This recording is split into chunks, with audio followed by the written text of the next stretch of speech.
¿verdad? Falló el órgano, pues hay que sufrir la pena, la situación de la deficiencia que se da a causa de esa falla que se presentó, la causa que fuere, una cuestión congénita, enfermedad, accidente o agresión. Hoy no, hoy tenemos el asunto de que tenemos la oportunidad de que a través de los trasplantes se puede continuar en la vida dentro de una normalidad en cierto sentido modificada. Perfecto. Entonces, pues hoy se trabaja mucho acerca de procurar precisamente que la población tenga la sensibilidad para, llegado el momento, disponerse de una manera altruista y entrar en ese grande número de personas que, haciéndolo así, con esa generosidad, disponen de tal o cual órgano o incluso tejido, precisamente, para que se pueda beneficiar a alguna otra persona. ¿Quién será? Bueno, en ocasiones puede ser un familiar directo, en otras ocasiones puede ser alguien que, como sucede en la gran mayoría, que son personas a quienes no conocemos, pero son beneficiadas con esta donación que se da en su momento, ¿no? Entonces, por aquí podemos ver, conocemos nosotros del asunto de la donación, que es el corazón, pulmón, riñón, intestino e hígado, que hasta aquí pues podríamos hablar son órganos. Sin embargo, también tenemos tejidos, como aquí aparece, ¿verdad? Las córneas, que ya es un tema que aborda directamente al terreno de la preparación de ustedes.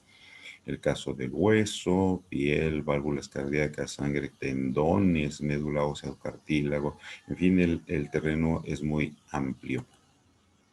Pues aquí tenemos, ¿verdad?, este documento que extractamos precisamente fechado en el 26 de septiembre de 2018 y estamos notando nosotros cómo precisamente pues se da esta situación aquí en México, donde pues sí es cierto, hay muchas personas que están en ese registro esperando, en esa lista enorme de espera, procurando encontrar solución a su problema a través del beneficio de una donación. Y vemos nosotros, pues al menos en este documento, que el gran grueso, ¿verdad? Es que estamos hablando de esta necesidad que se presentó, esta parte de este rotativo en una de sus columnas, y notamos que el gran grueso, insistimos, es precisamente de un riñón, es decir, la insuficiencia renal se ha vuelto una cuestión importante en este sentido.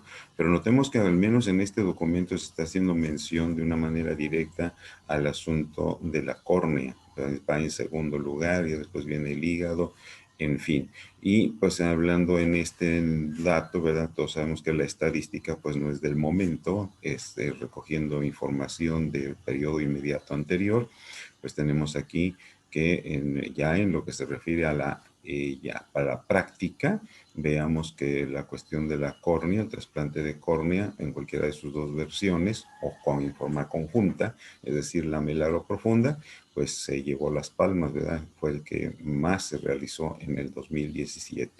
Seguía el riñón, luego el hígado, el corazón.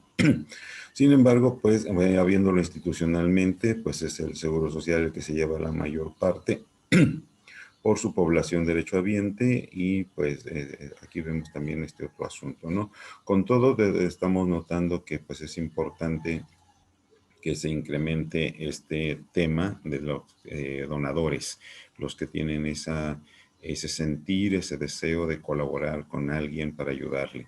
Vemos pues entonces en un momento dado que las donaciones pues pueden venir de un donante vivo, pero aquí en este documento se nos resalta que el 27% pues venían de donaciones cadavéricas de acuerdo a esta información.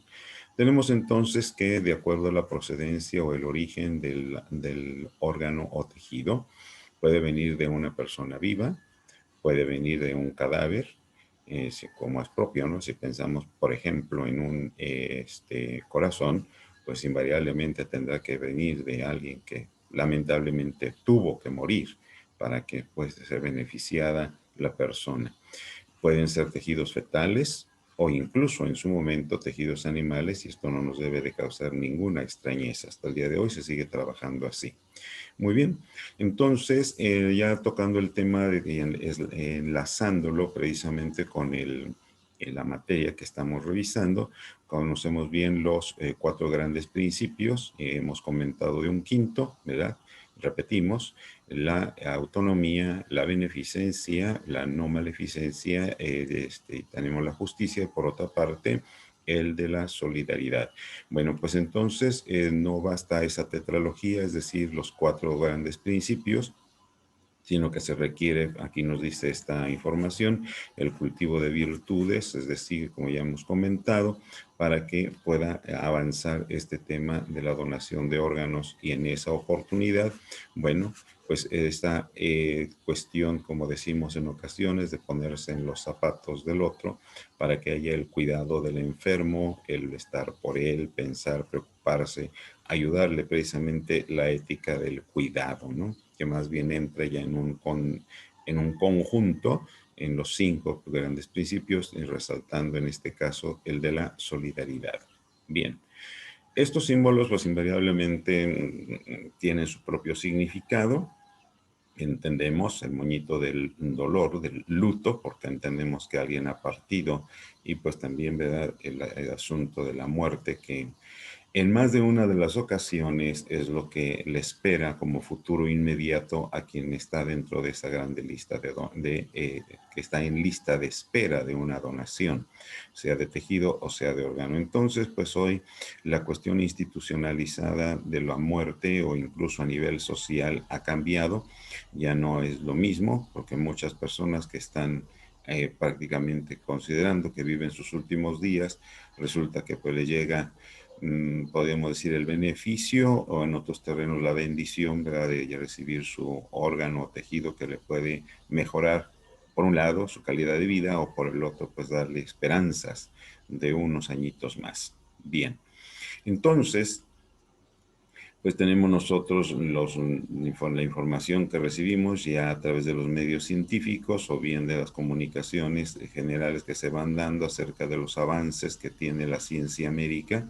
junto con las cuestiones tecnológicas que abarcan, ¿verdad?, tanto las medidas de diagnóstico, las técnicas quirúrgicas, perdón, que van desarrollándose precisamente para hacer frente a todo ese grande rubro de enfermedades invalidantes o incluso estas enfermedades invalidantes que ya ponen al paciente en una condición de estado terminal, y pues todas esas nuevas tendencias en ese grande conjunto, pues sí es cierto, nos dan una expectativa de vida. Sin embargo, es importante que también se tome en cuenta la reflexión ética, porque no solamente es quiten el órgano y llevémoslo a quien lo necesite.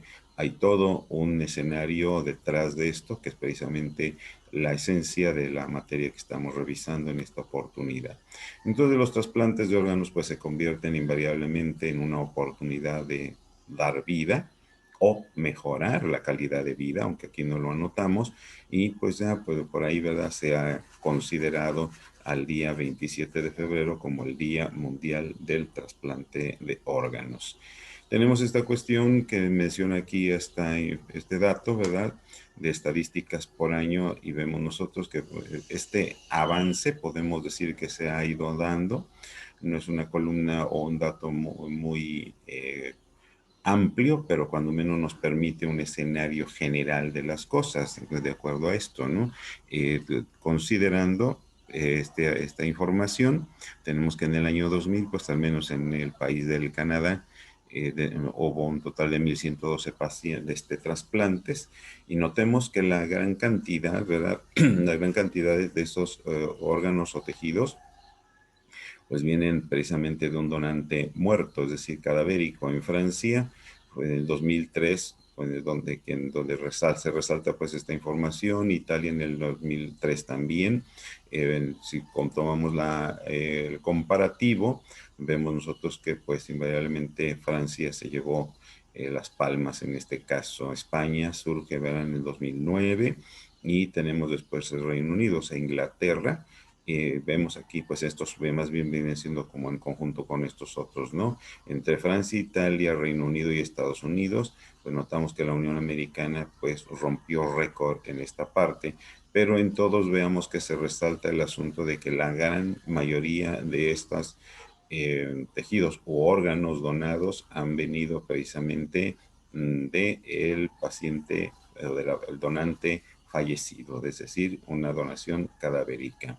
Bueno, pues la pregunta surge, ¿verdad? Ya para que pues, alguien que tenga esa buena intención por ahí lo considere y vaya agregándose a esa lista de donantes. Veamos nosotros aquí este asunto que en el caso del hígado y del pulmón y del riñón, pues puede ser también de donantes vivos. ¿Por qué razón? Porque aun con ciertas limitaciones, en el caso concreto del riñón, se puede vivir con un solo riñón, ¿verdad? No es lo mismo en el caso del hígado porque tenemos la ventaja de que el hígado puede regenerar la porción que en un momento dado fuese extraída. En el caso del pulmón, pues algo similar. Y bien, porque aquí tenemos la ventaja de que en la anatomía misma del pulmón, ustedes lo saben, el pulmón derecho tiene 3 lóbulos y el izquierdo tiene 2. Uno de ellos puede ser quitado, nos quedaría el resto del órgano para funcionar. No es lo mismo si hablásemos ya, por ejemplo, en el caso del corazón, pues invariablemente la persona debe haber fallecido. En el caso del páncreas, pues las córneas se da la misma situación, ¿no? Ya en el caso de los huesos, pues es tejido, ya no es propiamente un órgano. Bien, pues entonces trasplantes es el tema que nos toca atender. Y pues entonces, si el trasplante viene ya de una persona fallecida o bien de una persona viva, esto nos lleva entonces a realizar también una clasificación de los trasplantes por las razones que explicamos en breve. Veamos aquí, tenemos 4 grandes grupos. Primero por la fuente que puede ser, como ya dijimos, el donante vivo, el donante cadavérico de tejidos fetales o en su momento también de un animal. Pero entonces esto nos exige que haya una también clasificación en este orden. Veamos aquí, el autotrasplante. Este autotrasplante viene del mismo individuo. Hablemos de una persona que sufrió una lesión en piel por quemadura, por lesiones como sucede en el deporte o en los accidentes deportivos, laborales o también de esparcimiento, que hay lesiones de piel, y pues puede tomarse piel de otra parte del cuerpo de la misma persona y se le resuelve el problema. El isotrasplante es cuando estamos hablando de personas emparentadas de una manera desde el punto de vista genético, como puede ser el caso de los gemelos o de los hermanos, ¿verdad? Y el alotrasplante, pues estamos hablando ya de personas donde el donante es genéticamente distinto. En el caso, podríamos poner el ejemplo, alguno de ustedes se dispone para donar a un servidor o al revés, ¿verdad? Somos de la misma especie, pero no tenemos la misma genética, es decir, desde el punto de vista genético no somos tan idénticos como sería en el caso de unos hermanos en carne, o sea, yo a uno de mis hermanos o uno de ellos a mí, o de gemelos, como en este caso. Y el heterotrasplante, hetero es diferente, ¿verdad? Entonces estamos aquí hablando de una especie diferente, que viene siendo de un animal.